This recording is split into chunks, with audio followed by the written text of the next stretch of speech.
Retomar a Professor, gravação. boa tarde. Senhores, nossa aula hoje é patologias embrionárias humanas e eu preciso me explicar com vocês sobre essa aula. Essa aula é o seguinte: durante o semestre passado, durante esse semestre, eu dei aulas de embriologia. Cada aula eu dava patologias embrionárias daquele sistema: digestivo, urinário, genital, extremidades. E conforme evoluía a aula, eu dava as patologias daquela aula. Senhores, hoje, no entanto, o que eu vou fazer?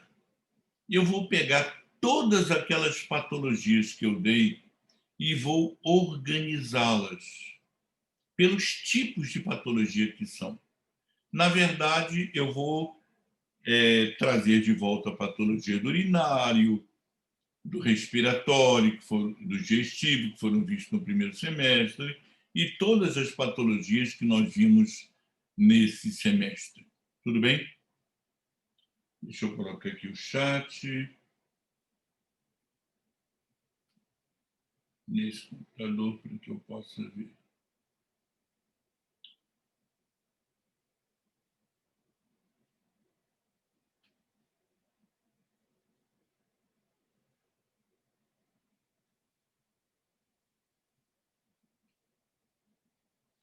Bem, então, senhores, vamos discutir a nossa aula hoje. E vamos entender o que eu usei na embriologia. Quais foram as técnicas que eu usei? Eu usei imagens de histoquímica, de imunoquímica, de microscopia eletrônica de transmissão, de microscopia eletrônica de varredura, imagens de fetoscopia, usei muitas, ultrassom eu usei durante o curso, amniocentese. Todo mundo está lembrando o que é amniocentese? É a punção do líquido amniótico. Eu poderia usar amostragem de velocidades coriônicas. Você faz uma punção na paciente, vai lá na placenta, tira um pedaço de velocidade coriônica e leva para um estudo genético, por exemplo. E também uma coisa importante que foi usada na embriologia é a cirurgia fetal. Tá?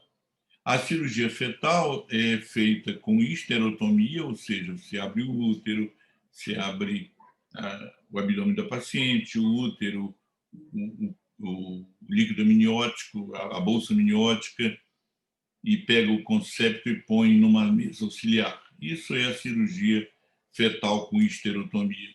Ou você faz uma videoendoscopia. Você joga apenas tubinhos que vão lá dentro e opera aquele conceito, por exemplo, de 5 meses de gestação dentro da mãe, usando videoendoscopia. Tudo isso foi usado na embriologia. Então, olha aí, uma varredura que eu me lembro que eu usei, ultrassonografia transvaginal, que nós conversamos em algum momento das aulas, mostramos estudo histológico. Então, nossa aula hoje é de teratologia, estudo das patologias embrionárias. Senhores, teratologia é uma palavra que começou feia. Teratologia significa estudo dos monstros. Que coisa horrível, né? Mas o primeiro nome que se deu ao estudo das patologias embrionárias foi esse, estudo dos monstros, teratologia. Hoje a gente usa a palavra teratologia, mas não aceita, obviamente, essa tradução dela, né? Vamos lá. Todos estão me ouvindo direitinho? Tudo bem? Está gravando? Tá. A teratologia, essas anomalias congênitas podem ser macroscópicas. Eu mostrei muita macroscópica a vocês, que são as malformações congênitas que a gente vê. Algumas anomalias congênitas são microscópicas. Então, por exemplo, um paciente tem um tumor de 1 milímetro dentro da hipófise. Quer dizer, um recém-nato, nem nasceu ainda. É um embrião lá de 5 meses, ainda 6 meses, e está com tumor na hipófise de 1 milímetro. Claro, né? Mas isso é uma anomalia microscópica. Também na teratologia tem erros inatos no metabolismo, perturbações da fisiologia e até o retardo mental. Quais são os agentes teratogênicos? O que leva à teratogenia? O que leva a essas anomalias? Aí eu botei radiação ionizante, substâncias químicas que a mãe ingeriu, agentes infecciosos, infecções que a mãe teve, ela teve uma rubéola, ela teve um agente infeccioso qualquer, fatores nutricionais, há mulheres que durante a gestação fazem ou uma alimentação incompetente, né? Se vê muito isso naquele Brasil, lá na Buracolândia, lá naqueles lugares bem pobres do Brasil, onde aquela mulher fazendo pré-natal faz uma alimentação tão pobre em proteínas que ela vai ter fatores nutricionais que vão dar patologia do concepto. Reações de autoimunidade, fatores vinculados ao aumento da idade materna, mulheres engravidando com idade bem grande já, e qualidade do leito placentário. Então, aquela placenta mal nutrida, vamos imaginar uma mulher que tem uma vascularização do útero tão ruim, que a placenta, naquele ambiente mal vascularizado do útero, vai ter uma qualidade desse leito placentário muito ruim. E eu ainda botei como agentes teratogênicos algumas tendências familiares. Vocês viram, por exemplo, quando nós falamos de embriologia das extremidades, famílias que têm danos na embriologia das extremidades da mão que se repetem do pai para o filho, etc, etc. Tendências familiares. Senhores, a partir de agora, vamos então pegar todas as nossas patologias e vamos classificar essas patologias. E eu vou começar com interrupção do desenvolvimento.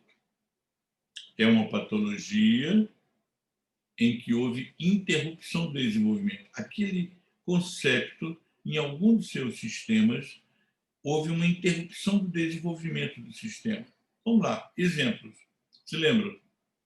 Eu dei aula de face para vocês. Na aula de face, nós mostramos essa criança, uma fenda, uma fenda labial, tá? Um lábio leporino unilateral. Eu me lembro que eu mostrei isso. Essa foi uma interrupção do desenvolvimento. Na verdade, o processo nasal medial deveria se juntar ao processo maxilar desse lado esquerdo e não se juntou. Então, houve uma interrupção do desenvolvimento. Olha aqui, lábio leporino bilateral.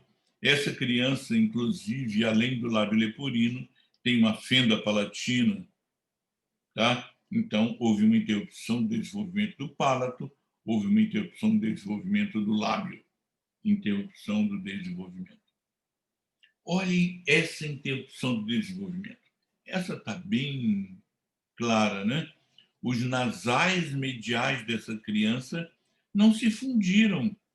Então, essa criança, o processo labial, o processo nasal medial, deveria ter se juntado ao maxilar desse lado, a mesma coisa desse lado. Então, houve uma interrupção do desenvolvimento. Olhem aí, essa, eu me lembro de ter mostrado a vocês, é uma fenda nasolacrimal bilateral. Essa criança já fez uma cirurgia, a primeira das cirurgias, mas é uma interrupção do desenvolvimento. Bem, essa é uma senhora interrupção do desenvolvimento. A calota craniana não se formou, tá? É um anencéfalo. Vamos agora falar em hiperplasia do desenvolvimento. Eu tinha falado em interrupção. Agora, hiperplasia aumenta o crescimento. Então, hiperplasia, o desenvolvimento foi a mais. Você lembra? O placode visual era de um lado e de outro. E esse placode visual caminhava para cima e para frente. E ficavam os dois olhos. No caso dessa criança, houve uma hiperplasia. Os placodes visuais cresceram tanto que se juntaram como uma como um olho apenas, ao invés de dois olhos, houve uma hiperplasia do crescimento daqueles placodes visuais. Olhem aí outra imagem de ciclopia, como anterior. Paciente cíclope, onde os dois olhos se juntaram num olho único. Quase que temos uma ciclopia completa nessa imagem. Os dois olhos estão caminhando para se encontrar. Se eles se encontrassem totalmente, eu diria que era uma ciclopia completa. Vejam essa criança. Essa criança houve uma hiperplasia do crescimento da língua. Hiperglossia. Me lembro de ter mostrado essa criança a vocês. Hiperglossia, aumento do crescimento da língua. Agora, o inverso. Eu estava falando, minha gente, de hiperplasia do desenvolvimento. Agora, por favor, hipoplasia. Não é crescimento ao mais, crescimento a menos. Hipoplasia do desenvolvimento. Olhem essa criança.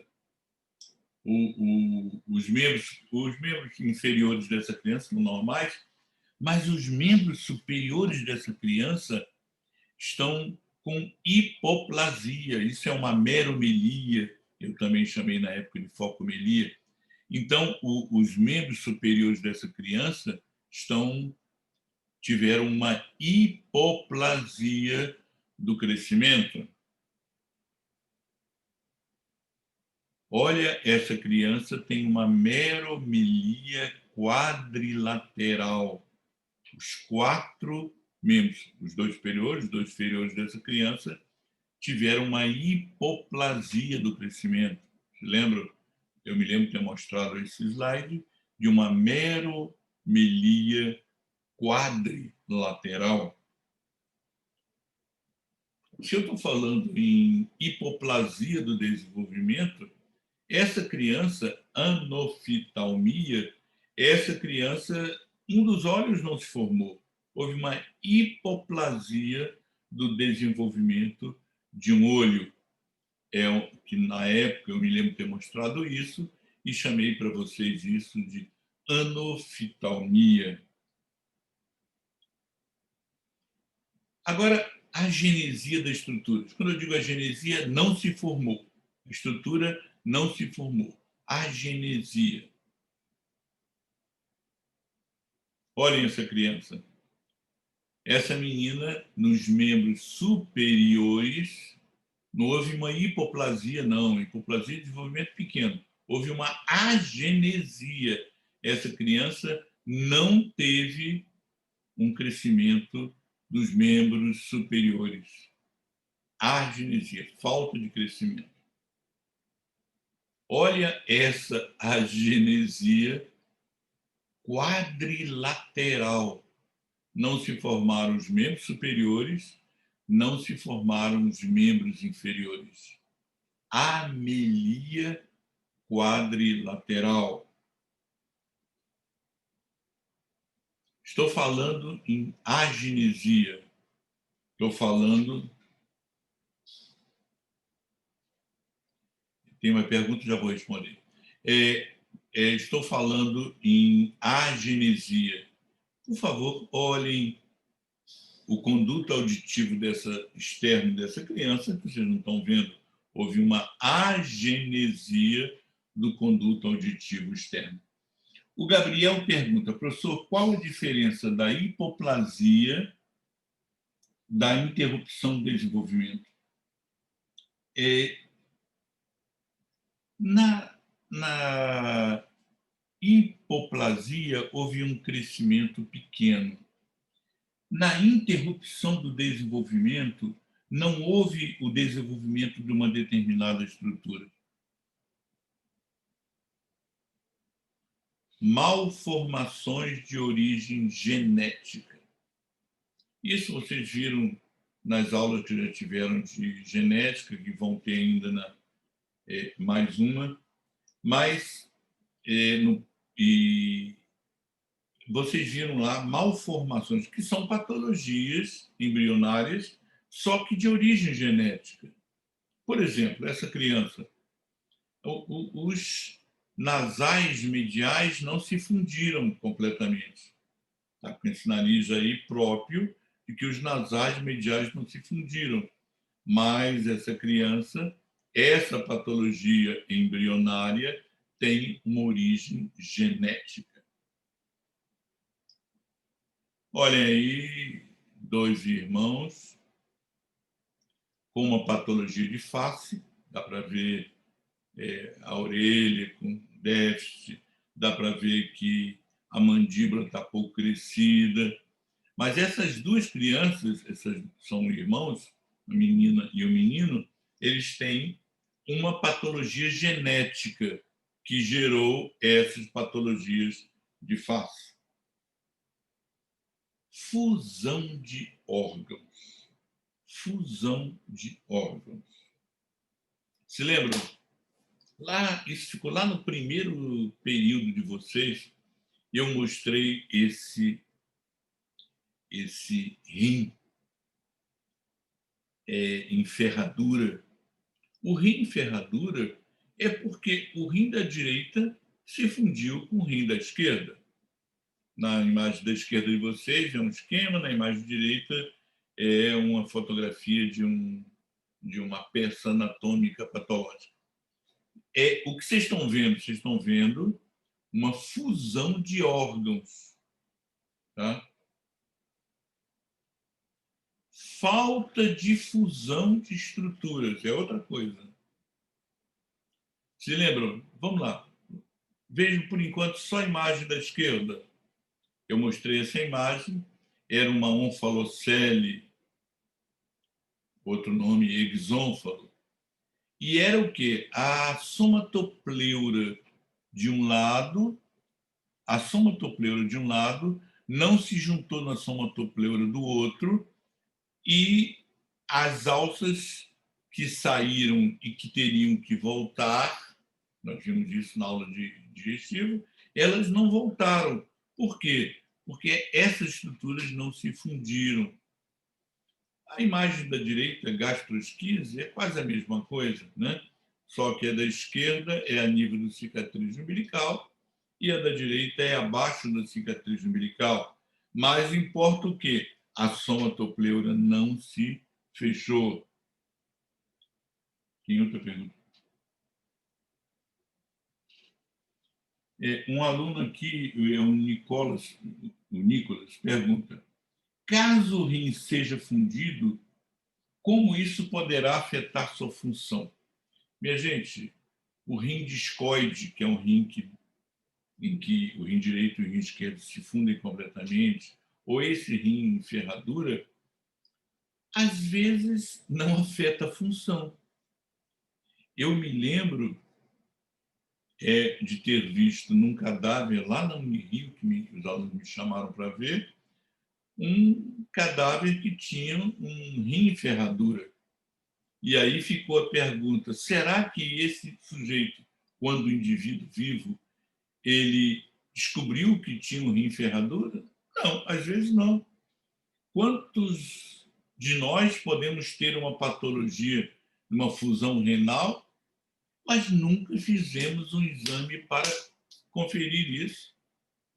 É claro que aquela primeira ultrassonografia feita no quinto para o sexto mês de gestação mostraria. Mas vamos imaginar, essa criança nasceu sem o obstetra da mãe ter feito o exame. Então, mas respondendo ao final a pergunta do Nicolas, às vezes um rim fundido, sem que haja uma infecção nele, sem que haja um dano renal qualquer, o indivíduo pode passar a vida inteira sem descobrir que tinha um rim em ferradura, um rim discoide. Aqui, uma outra imagem de uma gastrosquise, quando a somatopleura... Aqui é tão grave essa patologia, vocês estão vendo, além da gastrosquise, vocês estão vendo também uma ectopia cordis, um coração ectópico. Ou seja, a somatopleura, a nível do tórax e a nível do abdômen, não se fundiu. De novo, somatopleuras na esquerda de vocês, é um exônfalo, um falocele. Na direita de vocês, além de ter aqui embaixo uma onfalocele, tem também uma ectopia córtea. Mas interessa que as duas, a somatopleura do lado direito, do lado esquerdo, nesses dois pacientes, essas somatopleuras não se fundiram. Olha aí uma onfalocele, né? Se lembram, eu mostrei essa imagem. Uma onfalocele com as alças todas de fora. É claro, essa criança vai ser operada agora, por isso tiraram aquela membrana que envolve a onfalocele, e as alças estão escuras porque estão mal vascularizadas, né? Quando colocarem para dentro e a vascularização for normal, essas alças ficam de cor normal. De novo, uma onfalocele mostrada em imagem esquemática. Eu me lembro de ter mostrado isso para vocês. Persistência de uma estrutura temporária. É uma estrutura que devia desaparecer, mas não desapareceu. Tá? Por exemplo, se lembra, não foi há muito tempo que nós falamos na embriologia das extremidades, e está o membro superior mostrado em cima e o membro inferior mostrado embaixo? Olhem agora que me importa mostrar o membro superior. Estão vendo, naquele momento, aqui na E, letra E, se lembram aquele momento de membranas? Se lembram que essas membranas vão desaparecer e os dedos ficam normaizinhos, vocês viram isso. Mas, se essa membrana não desaparecer, dedos ficam colados, ou dedos ficam separados por membranas, tá? Então, houve uma interrupção. Sindactilia, eu me lembro bem de ter mostrado a vocês esse pé. Então, aqui aquela membrana não desapareceu, e vocês estão vendo o segundo e o terceiro dedo reunidos. Já que eu falei em sindactilia, olhem na mão direita, do lado esquerdo de vocês, né? A mão que está do lado esquerdo de vocês, com uma enorme sindactilia. entre o segundo e o terceiro, entre o terceiro e o quarto, entre o quarto e o quinto dedo. Olhem essa imagem. Se lembram? Nós tínhamos o conduto que saía do intestino e esse conduto vitelino atravessava a cicatriz umbilical. Nós vimos isso lá no primeiro período. Imagine se esse tubo que deveria ter desaparecido ficasse. E tem aqui o divertículo ileal. O desenhista até botou uma úlcera nele. Então, uma estrutura que deveria ter desaparecido, que não desapareceu. Venham, por favor, para a imagem B. Olhem de novo o divertículo ileal e ficou uma brida, ficou um cordão fibroso. Olhem esse aqui da imagem C, um divertículo ileal e uma fístula por onde saem fezes para a cicatriz umbilical. Olhem a imagem D, um cisto vitelino, uma brida, e até ficou aqui um cisto na cicatriz umbilical. Olha a imagem E, um cordão fibroso. A imagem F é um cordão fibroso tão incompetente que tem até a artéria vitelina se manteve. Então, um cordão fibroso com artéria vitelina. Tudo isso nós vimos. Olhem aí. Se lembram quando eu falei de tireoide? Eu disse que podíamos ter uma tireoide cervical. Essa menina aqui pode ser uma tireoide cervical. Era aquele conduto tireoglosso que deveria ter desaparecido, mas se manteve. Estruturas supranumerárias. Olha aí, 1, 2, 3, 4, 5, 6 dedos em cada mão. Isso é uma estrutura supranumerária. Muitos dessas estruturas supranumerárias funcionam normalmente.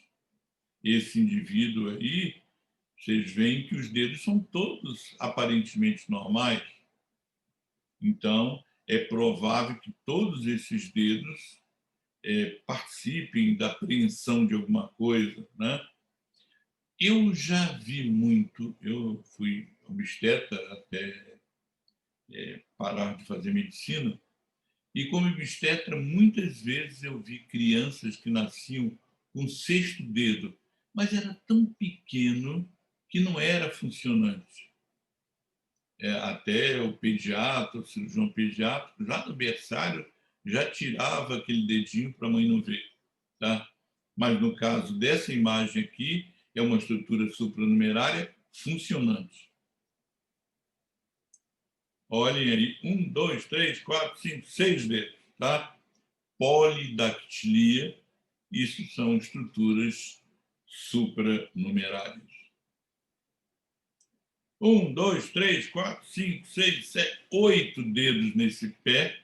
Isso é uma polidactilia, isso é uma estrutura supranumerária. Aqui, a ectopia. Agora vamos trabalhar com ectopia, saída de um órgão.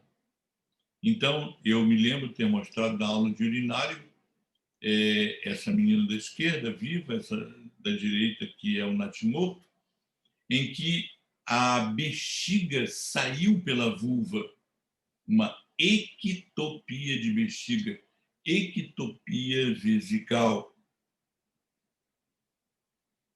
Aqui, uma ectopia vesical a nível do abdômen. Aquela somatopleura não se fechou pelo lado direito e lado esquerdo e a bexiga ficou ectópica, ectopia cervical. Tem uma pergunta aqui do Gabriel. Professora, a diferença entre onfalocele e gastroesquise é só onde os órgãos saem? Sim. A onfalocele, ou exônfala, é o mesmo nome, A onfalocele é a nível da cicatriz umbilical. Então, lá no cordão umbilical, lá no pedúnculo embrionário, o antigo cordão umbilical, as alças saem, vocês lembram disso? Nós mostramos isso lá na aula digestiva. As alças saem e depois o abdômen cresce e essas alças voltam para dentro do abdômen. Então, quando não voltam totalmente, fica uma parte de fora, se chama onfalocele, a nível do cordão umbilical. Às vezes, a saída das alças foi tão grande que não foi nem a cicatriz umbilical, não. Foi à direita, à esquerda, acima, né? E abaixo. E isso, quando sai e não é na cicatriz umbilical, nós chamamos de gastrosquise. Tudo bem? Teratomas. Olha, minha gente, de patologias embrionárias, todas são feias, todas são agressivas, mas os teratomas realmente eu tive o desprazer de ver teratomas em hospitais públicos, quando você não faz um pré-natal, você só vê o paciente na hora do parto. E eu vi alguns teratomas bem feios, como eu vou mostrar a vocês agora. Olhem aqui, isso eu tirei de um livro. À esquerda, um teratoma pelo final do tubo digestivo. À direita de vocês, um teratoma pela frente do tubo digestivo. São tumores que crescem, tá? Teratomas. São tumores que crescem e esses tumores se exteriorizam no conceito. Né? Olhem aqui uma criança viva que vai ser operada e essa criança tem um teratoma, enorme teratoma, como vocês estão vendo, saindo pela parte posterior do tubo digestivo. Fístulas, fístulas. Vamos lá? Olhem aqui, eu me lembro que eu mostrado isso, olhem, vejam a imagem da direita de vocês. Olhem em amarelo, né, o tubo digestivo e uma fístula jogando o material fecal aqui para trás da bolsa escrotal. Vocês estão vendo que onde seria o ânus tem até a parte ectodérmica do ânus formou, mas falta a parte endodérmica, houve uma atresia do reto e tem uma fístula do reto para o exterior, logo aqui atrás da bolsa escrotal. Agora eu piorei, mostrando coisas piores aqui, é uma fístula para dentro da vagina. Olha, uma fístula para dentro da uretra, jogando fezes pela uretra que vão sair pela porção anterior do pênis. Essa fístula é interessante. Quando se forma a hipófise, falando melhor, quando se forma a adenohipófise, que é uma parte da hipófise, nós temos a bolsa de Reis. A bolsa de Reis se forma na cavidade oral e ela sobe, forma a adenohipófise e essa ligação entre a hipófise e a cavidade oral desaparece. Tudo bem? Mas em alguns pacientes, eu já tive a oportunidade de conhecer esse paciente, em que ficou uma fístula entre adenohipófise e cavidade oral. Imagine, por favor. Essa criança não fez, na gestação, não fizeram com ela a ultrassonografia. E a criança nasceu e ninguém sabia que tinha uma fístula entre adenohipófise e cavidade oral. E essa criança vai para o peito da mãe, essa criança mama, essa criança bebe líquidos. Imaginem essa cavidade oronasal, tá? Ligada à hipófise, com ar entrando aqui, um ar contaminado, com leite chegando nessa cavidade oral. E essa ligação é grave, isso é muito grave. Então, essa fístula entre a hipófise e a cavidade oronasal é uma patologia muito grave. É claro, quando essa criança nasce, vai haver, se não tiverem visto nada, vai haver um processo qualquer que alguém vai descobrir que essa criança tem essa fístula. Se lembra do tireoglosso? Na formação da tireoide, nós tínhamos um tubo que era o tireoglosso. Vejam, essa criança ficou... Olha, isso aqui seria o tireoglosso por aqui. Foi feito, nessa criança, colocaram uma substância, normalmente colocam uma substância compatível com nanquim, e essa substância suja o conduto tireoglosso. Suja tanto que essa sujeira aparece até na pele. Então, vocês estão vendo aqui uma fístula de tireoglosso e imagino que aqui por trás tem foi mantido o conduto tireoglosso. Minha gente, também podemos ter patologias por efeitos mecânicos. Patologias por efeitos mecânicos. E olhem aqui um pé torto. Por favor, agora usando o imaginário de vocês, vamos fazer uma imagem bem agressiva. Primípara nunca pariu. Primeira gravidez dela. Nulípara, né? E essa é a primeira gravidez dela, portanto, uma primípara.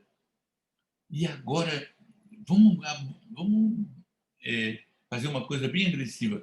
Vamos colocar 3 conceitos. Ela tem uma gravidez de trigêmeos. Nunca o útero dela cresceu, portanto, é um útero mais forte, musculatura mais forte, com 3 conceitos lá dentro. Um desses conceitos pode, pura e simplesmente, ficar numa posição tal que tenha um pé torto. Vamos dar uma hipótese não tão complicada assim.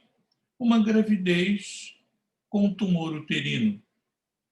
Cresce a gravidez, crescem os hormônios. Crescem os hormônios, cresce o tumor uterino, que é hormônio dependente. Então, conforme vai crescendo a gravidez, vai aumentando aquele tumor uterino. E o pé daquela criança fica lá, é uma das hipóteses de pé torto. Defeitos na rotação. Se lembram? As alças saem e depois elas voltam. Às vezes, olhem aqui, vai rodar e vai voltar. E às vezes, quando roda e roda errado, nós vamos ter várias patologias. Por exemplo, ficar aqui esse seco com apêndice embaixo do fígado. Na anatomia de vocês, o seco com apêndice está aqui embaixo. Mas imagine ele ficar aqui em cima, ou imagine essas alças, quando voltaram em posição errada, então causando, olhem aqui, A, B, C, D, E, F, imagens que vocês, por favor, olhem sozinhos, cada uma, imagens quando as alças voltaram errado, fez, por exemplo, na B aqui um vôvulo, aqui no F fez um vôvulo, é a rotação do intestino dobrando sobre o intestino. Olha aqui um vôvulo, tá? Aqui uma hérnia por dentro do mesentério, tá? Várias hipóteses de erros na rotação. Agentes infecciosos. Catarata congênita por rubéola. Eu já tive o desprazer de ver crianças que não houve nenhum pré-natal, que alguém fizesse algum diagnóstico prévio, e essa criança chegou com uma catarata por rubéola. A rubéola causa danos. De verdade, a rubéola causa danos no sistema nervoso central, né? Que pode dar no olho, que é o caso dessa criança que teve catarata congênita por rubéola. Glaucoma congênito por rubéola, pior ainda que a catarata, glaucoma congênito por rubéola. Vamos falar de síndromes. Síndromes. Se lembram, eu mostrei essa criança lá na aula de face. Essa criança tem, olhem aqui, a mandíbula pequena, olhem a orelha, com certeza, danos na parte do primeiro arco e na parte do segundo arco. Dá para ver que ou conjuntiva, ou musculatura, não sei, embaixo dessa pele tem danos, ou seja, teve um dano no primeiro arco. Isso é uma síndrome do primeiro arco. Síndrome antipática, essa que eu já vi. Mãe alcoólatra. Vejam essa criança, filha de uma mãe alcoólatra. O processo nasal medial não se fundiu maxilar, o processo nasal medial não se fundiu maxilar, e essa criança tem aqui, não se formou aquele filtro do lábio. Mas, minha gente, de todas as patologias dessa criança, essa é a menos pior. Olhem para cima nessa criança. Olhem a fusão dos ossos cranianos. Imagine uma criança, ao invés daquelas suturas abertas que vocês prenderam, né? Vejam que já fundidos os ossos do crânio. Imagine agora, imagine, por favor, o crescimento do encéfalo dentro desse crânio. Síndrome de mãe alcoólatra ainda. Eu não vou poder falar no plural, vou ter que falar no singular. A fossa nasal, não as fossas nasais. A fossa nasal dessa criança. Por quê? Porque os nasais mediais se fundiram de tal forma que os nasais laterais se tocaram. Então, essa criança tem apenas aqui uma fossa nasal.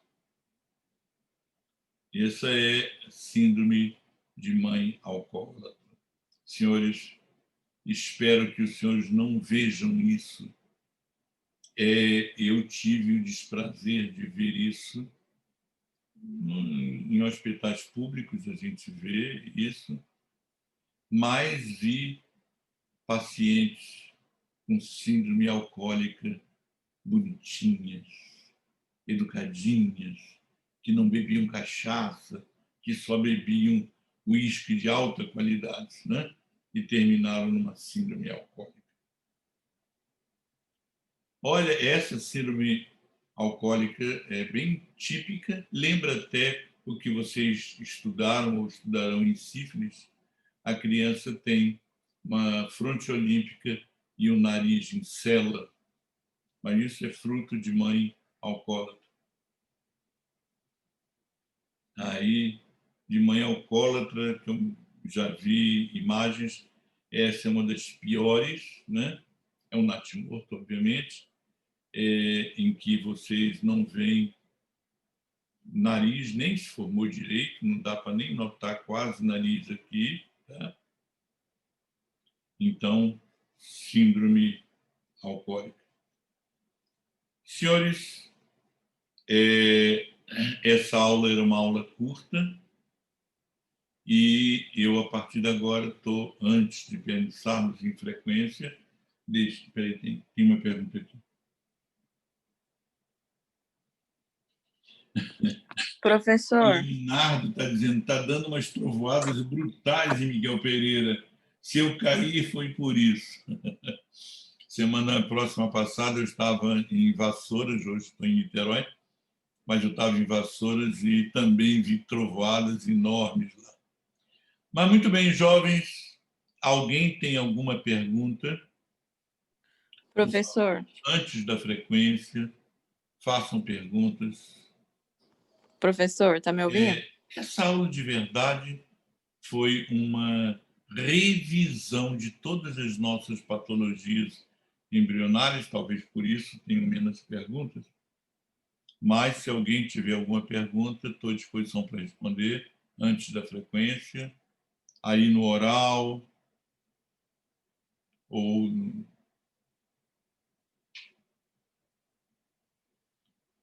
Está dizendo que tem uma aluna falando comigo no áudio e eu não estou ouvindo.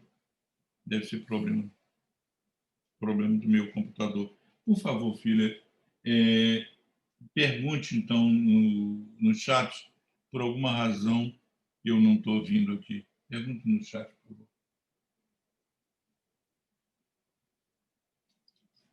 A menina que quer perguntar, por favor, pergunta no chat, porque não entendi o que aconteceu com o meu computador aqui, que eu não estou ouvindo a pergunta dela. Estou esperando ela perguntar.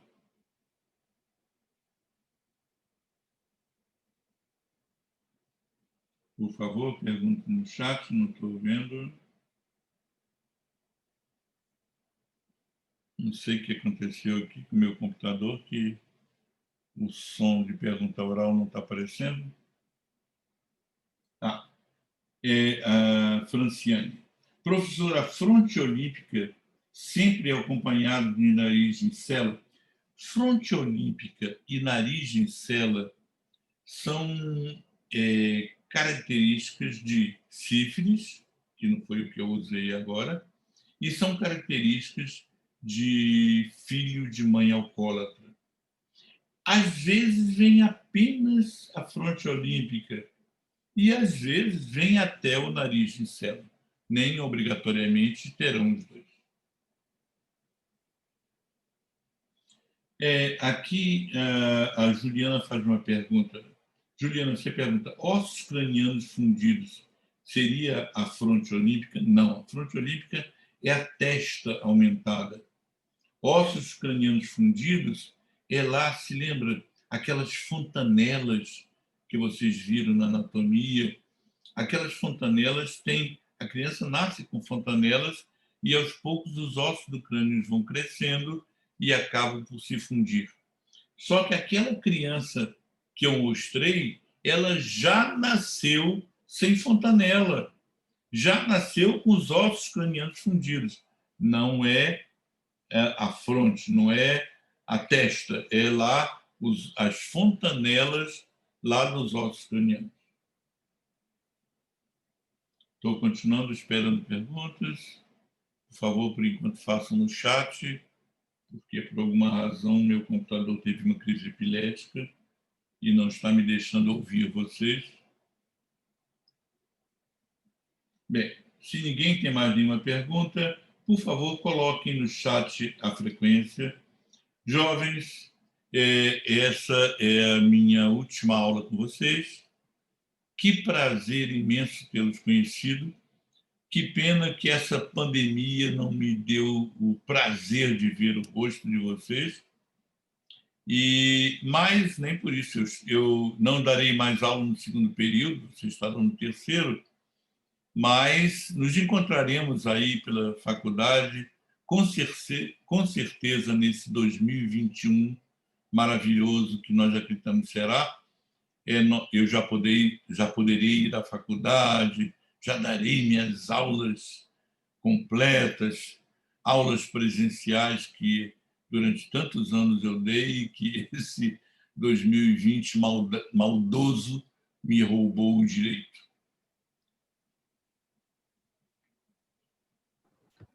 Todos estão Obrigado, colocando professor. frequência, vamos lá.